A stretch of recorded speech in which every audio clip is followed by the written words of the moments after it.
ನಮಸ್ಕಾರ ಸ್ನೇಹಿತರೆ, ನಮ್ಮ ಚಾನಲ್ಗೆ ಸ್ವಾಗತ. ಸಾಪ್ತಾಹಿಕ ಸಂಖ್ಯಾಶಾಸ್ತ್ರ ಈ ವಾರ ನಿಮ್ಮ ಹುಟ್ಟಿದ ದಿನದ ಅನುಸಾರ ಹೇಗಿರಲಿದೆ ಎಂದು ಈ ವಿಡಿಯೋದಲ್ಲಿ ನಾವು ನೋಡೋಣ. ನಿಮ್ಮ ಜನಸಂಖ್ಯೆಯನ್ನು ಆಧರಿಸಿ ಈ ವಾರ ಹೇಗಿರಲಿದೆ, ಯಾರಿಗೆ ಯಾವ ದಿನ ಶುಭ, ಯಾರು ಹಣಕಾಸಿನ ಲಾಭ ನಷ್ಟವನ್ನು ಪಡೆಯಲಿದ್ದಾರೆ ಎನ್ನುವುದರ ಮಾಹಿತಿ ಈ ವಾರದ ಸಾಪ್ತಾಹಿಕ ಸಂಖ್ಯಾಶಾಸ್ತ್ರದಲ್ಲಿ ನೋಡಿ. ಸಂಖ್ಯಾಶಾಸ್ತ್ರದ ಲೆಕ್ಕಾಚಾರದ ಪ್ರಕಾರ ಫೆಬ್ರವರಿ 23ರಿಂದ 1 ಮಾರ್ಚ್ 2026 ರವರೆಗೆ ಇಡೀ ವಾರವು 1ರಿಂದ 9ವರೆಗಿನ ಸಂಖ್ಯೆಗಳನ್ನು ಹೊಂದಿರುವ ಜನರ ಜೀವನದ ಮೇಲೆ ವಿಭಿನ್ನ ಪರಿಣಾಮಗಳನ್ನು ಬೀರುತ್ತದೆ. ಸಂಖ್ಯಾಶಾಸ್ತ್ರದ ಪ್ರಕಾರ ವ್ಯಕ್ತಿಯ ಭವಿಷ್ಯ, ಸ್ವಭಾವ ಮತ್ತು ವ್ಯಕ್ತಿತ್ವವನ್ನು ಅವರ ಮೂಲ ಸಂಖ್ಯೆಯ ಮೂಲಕ ನಿರ್ಧರಿಸಬಹುದು. ಉದಾಹರಣೆಗೆ, ಯಾರಾದರೂ 18ನೇ ತಾರೀಖಿನಂದು ಜನಿಸಿದರೆ ಅವರ ಸಂಖ್ಯೆ 1 + 8 9 ಆಗಿರುತ್ತದೆ. ಹಾಗಾಗಿ ಜ್ಯೋತಿಷ್ಯ ಶಾಸ್ತ್ರದ ಪ್ರಕಾರ ಸಂಖ್ಯೆ 1ರಿಂದ 9ರವರೆಗೆ ಜನರಿಗೆ ಈ ವಾರವು ಹೇಗಿರಲಿದೆ ಹುಟ್ಟಿದ ದಿನದಿಂದ ಆಧಾರದ ಮೇಲೆ ಫೆಬ್ರವರಿ 23ರಿಂದ 1ನೇ ಮಾರ್ಚ್ ರವರೆಗೆ ಎಲ್ಲ ಸಂಖ್ಯೆಗಳಿಗೆ ಈ ವಾರ ಹೇಗೆ ಇರಲಿದೆ ಎಂದು ತಿಳಿಯೋಣ. ಮೊದಲಿಗೆ ಸಂಖ್ಯೆ 1. ಯಾವುದೇ ತಿಂಗಳ 1, 10, 19 ಮತ್ತು 28ರಂದು ಜನಿಸಿದವರ ಜನರು. ಸಂಖ್ಯೆ 1ರ ಜನರಿಗೆ ಕೆಲಸದಲ್ಲಿ ಈ ವಾರ ನಿಮಗೆ ಅಧಿಕಾರಕ್ಕಿಂತ ಹೆಚ್ಚಾಗಿ ಬುದ್ಧಿವಂತಿಕೆ ಮತ್ತು ಹೊಸ ಚಿಂತನೆಯೊಂದಿಗೆ ಮುಂದುವರಿಯುವುದು ಮುಖ್ಯ. ಕ್ರಮ ತೆಗೆದುಕೊಳ್ಳುವ ಹಂಬಲ ಬಲವಾಗಿರಬಹುದು, ಆದರೆ ಯಶಸ್ಸು ತಾಳ್ಮೆ ಮತ್ತು ಜವಾಬ್ದಾರಿಯುತ ನಿರ್ಧಾರಗಳಲ್ಲಿದೆ. ಆರ್ಥಿಕವಾಗಿ ಹಳೆಯ ಹೂಡಿಕೆಗಳನ್ನು ಮೌಲ್ಯಮಾಪನ ಮಾಡಲು ಇದು ಒಳ್ಳೆಯ ಸಮಯ. ಮಾನಸಿಕ ಒತ್ತಡ ಹೆಚ್ಚಾಗಬಹುದು, ಆದ್ದರಿಂದ ನಿಮ್ಮ ಶಾಂತತೆಯನ್ನು ಕಾಪಾಡಿಕೊಳ್ಳಲು ವ್ಯಾಯಾಮ ಮತ್ತು ಧ್ಯಾನ ಮಾಡಿ. ಸಹಾನುಭೂತಿ ಮತ್ತು ಸೌಮ್ಯ ಸಂಭಾಷಣೆಯನ್ನು ಬಳಸಿಕೊಂಡು ಸಂಬಂಧಗಳಲ್ಲಿ ಪ್ರೀತಿಯನ್ನು ಕಾಪಾಡಿಕೊಳ್ಳಿ. ಇತರರನ್ನು ಗಮನವಿಟ್ಟು ಕೇಳುವುದು ನಿಮ್ಮ ಸಂಬಂಧಗಳನ್ನು ಗಾಢವಾಗಿಸುತ್ತದೆ ಮತ್ತು ಬಲಪಡಿಸುತ್ತದೆ. ಇನ್ನು ಸಂಖ್ಯೆ 2. ಯಾವುದೇ ತಿಂಗಳ 2, 11, 20 ಮತ್ತು 29ರಂದು ಜನಿಸಿದ ಜನರು. ಈ ವಾರ ನಿಮ್ಮ ತಿಳುವಳಿಕೆ ಮತ್ತು ರಾಜತಾಂತ್ರಿಕತೆಯು ಕೆಲಸದಲ್ಲಿ ನಿಮ್ಮ ದೊಡ್ಡ ಶಕ್ತಿಯಾಗಲಿದೆ. ನೀವು ಕೆಲಸ ಮತ್ತು ಸಮನ್ವಯದಲ್ಲಿ ಯಶಸ್ಸು ಕಾಣುವಿರಿ. ಹಣಕಾಸಿನ ವಿಷಯಗಳಲ್ಲಿ ಎಚ್ಚರಿಕೆಯಿಂದಿರಿ ಮತ್ತು ಭಾವನೆಗಳಿಂದ ಹಣವನ್ನು ಖರ್ಚು ಮಾಡುವುದನ್ನು ಅಥವಾ ಸಾಲ ನೀಡುವುದನ್ನು ತಪ್ಪಿಸಿ. ನಿಮ್ಮ ಆರೋಗ್ಯವು ಸಾಮಾನ್ಯವಾಗಿ ಚೆನ್ನಾಗಿರುತ್ತದೆ, ಆದರೆ ನಿಮ್ಮ ಭಾವನೆಗಳು ಹೆಚ್ಚಾಗಬಹುದು. ಆದ್ದರಿಂದ ನಿಮ್ಮ ಮಾನಸಿಕ ಶಕ್ತಿಯನ್ನು ಕಾಪಾಡಿಕೊಳ್ಳಿ. ನಿಮ್ಮನ್ನು ಶಾಂತಗೊಳಿಸಲು ಹೊರಾಂಗಣದಲ್ಲಿ ಸಮಯ ಕಳೆಯಿರಿ. ಸಂಬಂಧಗಳಲ್ಲಿ ನಿಮ್ಮ ಆಲೋಚನೆಗಳನ್ನು ಪ್ರಾಮಾಣಿಕವಾಗಿ ಮತ್ತು ಆಳವಾಗಿ ಹಂಚಿಕೊಳ್ಳಿ. ಒಂಟಿಯಾಗಿರುವವರು ಭಾವನಾತ್ಮಕವಾಗಿ ಸ್ಥಿರ ಮತ್ತು ತಿಳುವಳಿಕೆಯುಳ್ಳ ಸಂಗಾತಿಯನ್ನು ಕಾಣಬಹುದು. ಇನ್ನು ಸಂಖ್ಯೆ 3. ಯಾವುದೇ ತಿಂಗಳ 3, 12, 21 ಮತ್ತು 30ರಂದು ಜನಿಸಿದ ಜನರು. ಈ ವಾರ ನಿಮ್ಮ ಪ್ರತಿಭೆಗೆ ಸರಿಯಾದ ಸ್ಥಾನ ಸಿಗುತ್ತದೆ. ಬಹಳ ದಿನಗಳ ಬಾಕಿ ಇರುವ ಕೆಲಸಗಳನ್ನು ನಿಭಾಯಿಸಲು ಇದು ಅತ್ಯುತ್ತಮ ಸಮಯ. ನಿಮ್ಮ ಸೋಮಾರಿತನವನ್ನು ಬಿಟ್ಟು ಬಿಡಿ ಮತ್ತು ನಿಮ್ಮ ಖರ್ಚುಗಳನ್ನು ನಿಯಂತ್ರಿಸಿ. ಇದರಿಂದ ನಿಮಗೆ ನಂತರ ಯಾವುದೇ ಆರ್ಥಿಕ ಒತ್ತಡ ಉಂಟಾಗುವುದಿಲ್ಲ.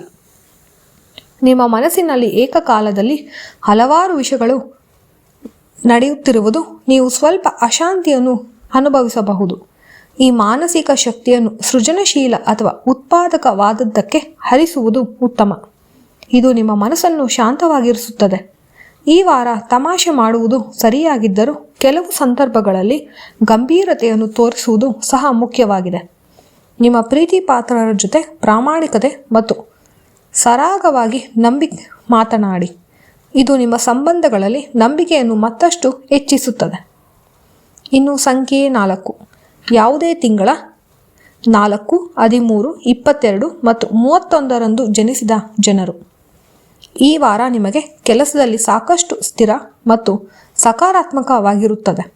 ಕೆಲಸದಲ್ಲಿ ಹೊಸ ತಂತ್ರಗಳನ್ನು ರೂಪಿಸಿಕೊಳ್ಳಬೇಕಾಗುತ್ತದೆ. ಹಠಾತ್ ವರ್ಗಾವಣೆ ಅಥವಾ ಯೋಜನೆಯ ಬದಲಾವಣೆ ಸಾಧ್ಯ.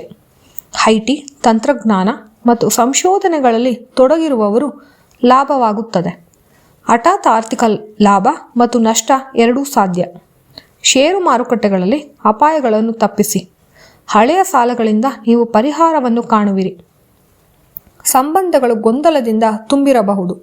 ಸ್ಪಷ್ಟ ಸಂವಹನ ಅತ್ಯಗತ್ಯ. ನೀವು ಹಳೆಯ ಪ್ರೇಮಿಯೊಂದಿಗೆ ಮತ್ತೆ ಸಂಪರ್ಕ ಸಾಧಿಸಬಹುದು. ಚರ್ಮ ಅಥವಾ ಅಲರ್ಜಿ ಸಮಸ್ಯೆಗಳು ಉದ್ಭವಿಸಬಹುದು. ನಿಯಮಿತವಾಗಿ ವ್ಯಾಯಾಮ ಮಾಡಿ ಮತ್ತು ಧ್ಯಾನ ಮಾಡಿ. ಇನ್ನು ಸಂಖ್ಯೆ 5, ಯಾವುದೇ ತಿಂಗಳ 5, 14 ಅಥವಾ 23ರಂದು ಜನಿಸಿದ ಜನರು. ಸಂಖ್ಯೆ 5ರ ಜನರಿಗೆ ಮಾರ್ಕೆಟಿಂಗ್, ಮಾರಾಟ, ಮಾಧ್ಯಮ ಅಥವಾ ವ್ಯವಹಾರದಲ್ಲಿ ಇರುವವರಿಗೆ ಇದು ಒಳ್ಳೆಯ ಸಮಯ. ಹೊಸ ಒಪ್ಪಂದಗಳು ಲಭ್ಯವಿರಬಹುದು. ವಿದೇಶಾಂಗ ವ್ಯವಹಾರಗಳಿಗೆ ಸಂಬಂಧಿಸಿದ ಅವಕಾಶಗಳು ಸಹ ಇವರು ಪಡೆಯಬಹುದು. ಹಠಾತ್ ಲಾಭಗಳು ಸಾಧ್ಯ. ವ್ಯಾಪಾರ ಅಥವಾ ಸಂವಹನ ಆಧಾರಿತ ಕೆಲಸವು ಪ್ರಯೋಜನಕಾರಿಯಾಗಿಲ್ಲದೆ. ಆದಾಗ್ಯೂ ಅನಗತ್ಯ ಖರ್ಚುಗಳನ್ನು ತಪ್ಪಿಸಿ ಹೊಸ ಸಂಬಂಧ ಪ್ರಾರಂಭವಾಗಬಹುದು. ವಿವಾಹಿತರಿಗೆ ಪ್ರಣಯ ಹೆಚ್ಚಾಗುತ್ತದೆ. ನರಮಂಡಲ ಅಥವಾ ಚರ್ಮಕ್ಕೆ ಸಂಬಂಧಿಸಿದ ಸಮಸ್ಯೆಗಳ ಬಗ್ಗೆ ಎಚ್ಚರದಿಂದಿರಿ. ಇನ್ನು ಸಂಖ್ಯೆ 6, ಯಾವುದೇ ತಿಂಗಳ 15, 6, 24ರಂದು ಜನಿಸಿದ ಜನರು. ಈ ವಾರ ವೃತ್ತಿ, ಕಲೆ, ಫ್ಯಾಷನ್, ಹೋಟೆಲ್, ವಿನ್ಯಾಸ ಅಥವಾ ಗ್ಲಾಮರ್ ಉದ್ಯಮಗಳಲ್ಲಿ ಇರುವವರಿಗೆ ಲಾಭವಾಗಬಹುದು. ಬಡ್ತಿ ಅಥವಾ ಹೊಸ ಜವಾಬ್ದಾರಿ ಲಭ್ಯವಿರಬಹುದು. ಆರ್ಥಿಕ ಲಾಭದ ಉತ್ತಮ ಲಕ್ಷಣಗಳು ಕಂಡುಬರುತ್ತದೆ. ಐಷಾರಾಮಿ ವಸ್ತುಗಳು ಮೇಲಿನ ಖರ್ಚು ಹೆಚ್ಚಾಗಬಹುದು. ಸಂಬಂಧಗಳು ಸಿಹಿಯಾಗುತ್ತದೆ. ಮದುವೆಯಾಗಲು ಬಯಸುವವರಿಗೆ ಒಳ್ಳೆಯ ಸುದ್ದಿ ಸಿಗಬಹುದು. ನೀವು ಸಕ್ಕರೆ ಸಂಬಂಧಿತ ಸಮಸ್ಯೆಗಳನ್ನು ಅನುಭವಿಸಬಹುದು. ಸಿಹಿ ತಿಂಡಿಗಳ ಸೇವನೆಯನ್ನು ಮಿತಗೊಳಿಸಿ. ನಿಯಮಿತವಾಗಿ ವ್ಯಾಯಾಮವನ್ನು ಮಾಡಿ. ಮುಂದಿನ ಸಂಖ್ಯೆ 7, ಯಾವುದೇ ತಿಂಗಳ 7, 16 ಮತ್ತು 25ರಂದು ಜನಿಸಿದ ಜನರು. ಈ ವಾರ ವೃತ್ತಿ, ಸಂಶೋಧನೆ, ಆಧ್ಯಾತ್ಮಿಕ ಕೆಲಸ, ಚಿಕಿತ್ಸೆ ಅಥವಾ ಸಮಾಲೋಚನೆಯಲ್ಲಿ ತೊಡಗಿಕೊಂಡಿರುವವರು ಯಶಸ್ಸನ್ನು ಕಾಣಬಹುದು. ಆದರೆ ಒಂಟಿತನ ಅನುಭವಿಸಬಹುದು. ಹಣಕಾಸು, ಆರ್ಥಿಕ ಪರಿಸ್ಥಿತಿಗಳು ಸಾಮಾನ್ಯವಾಗಿಯೇ ಇರುತ್ತವೆ. ಪ್ರಮುಖ ವ್ಯವಹಾರಗಳನ್ನು ಮುಂದೂಡುವುದು ಉತ್ತಮ. ಪ್ರೀತಿ, ಮದುವೆ ಸಂಬಂಧಗಳಲ್ಲಿ ಸಮಸ್ಯೆ ಎದುರಾಗಬಹುದು. ಸಂವಹನ ಅಗತ್ಯ. ನಿಮ್ಮ ಸಂಗಾತಿಯ ಸಮಯ ನೀಡಿ. ನಿಮಗೆ ಈ ವಾರ ದುರ್ಬಲ ಅಥವಾ ದಣಿದ ಅನುಭವವಾಗಬಹುದು. ಧ್ಯಾನವು ಪ್ರಯೋಜನಕಾರಿಯಾಗಲಿದೆ. ಮುಂದಿನ ಸಂಖ್ಯೆ 8, ಯಾವುದೇ ತಿಂಗಳ 8, 17 ಮತ್ತು 26ರಂದು ಜನಿಸಿದ ಜನರು. ಈ ವಾರ ವೃತ್ತಿ, ನಿಮ್ಮ ದೀರ್ಘಕಾಲೀನ ಕಠಿಣ ಪರಿಶ್ರಮದ ಫಲಿತಾಂಶಗಳು ಈಗ ಗೋಚರಿಸುತ್ತವೆ. ಬಡ್ತಿ ಅಥವಾ ಬಡ್ತಿಯ ಸೂಚನೆಗಳಿವೆ. ನ್ಯಾಯಾಲಯದ ಪ್ರಕರಣಗಳಲ್ಲಿ ಪರಿಹಾರ ಸಿಗುತ್ತದೆ. ನಿಮಗೆ ಬಾಕಿ ಇರುವ ಹಣ ಸಿಗಬಹುದು, ಆದರೆ ವೆಚ್ಚಗಳು ಹೆಚ್ಚಾಗುತ್ತವೆ. ಪ್ರೀತಿ ಅಥವಾ ಮದುವೆ, ನಿಮ್ಮ ಸಂಗಾತಿಯಿಂದ ನಿಮಗೆ ಬೆಂಬಲ ಸಿಗುತ್ತದೆ. ನಿಮ್ಮ ಸಂಬಂಧದಲ್ಲಿ ಗಂಭೀರ ಚರ್ಚೆಗಳು ಉಂಟಾಗಬಹುದು. ನಿಮ್ಮ ಮೂಳೆಗಳು ಅಥವಾ ಮೊಣಕಾಲಿನಲ್ಲಿ ನೋವು ಕಾಣಿಸಬಹುದು. ನಿಮಗೆ ದೈಹಿಕ ಮತ್ತು ಮಾನಸಿಕ ವಿಶ್ರಾಂತಿ ಬೇಕಾಗುತ್ತದೆ. ಇನ್ನು ಸಂಖ್ಯೆ 9ರ ಬಗ್ಗೆ ನಾವು ಮುಂದಿನ ವಿಡಿಯೋದಲ್ಲಿ ತಿಳಿಸುತ್ತೇನೆ. ನಿಮಗೆ ಈ ವಿಡಿಯೋ ಇಷ್ಟವಾಗಿದ್ದರೆ ನಿಮ್ಮ ಸಂಖ್ಯೆಯ ಕುರಿತು ನೀವು ತಿಳಿಸಿರಿ. ಹಾಗೆ ನಮ್ಮ ವಿಡಿಯೋನ ಲೈಕ್ ಮಾಡಿ, ಸಬ್ಸ್ಕ್ರೈಬ್ ಮಾಡಿ. ಧನ್ಯವಾದಗಳು.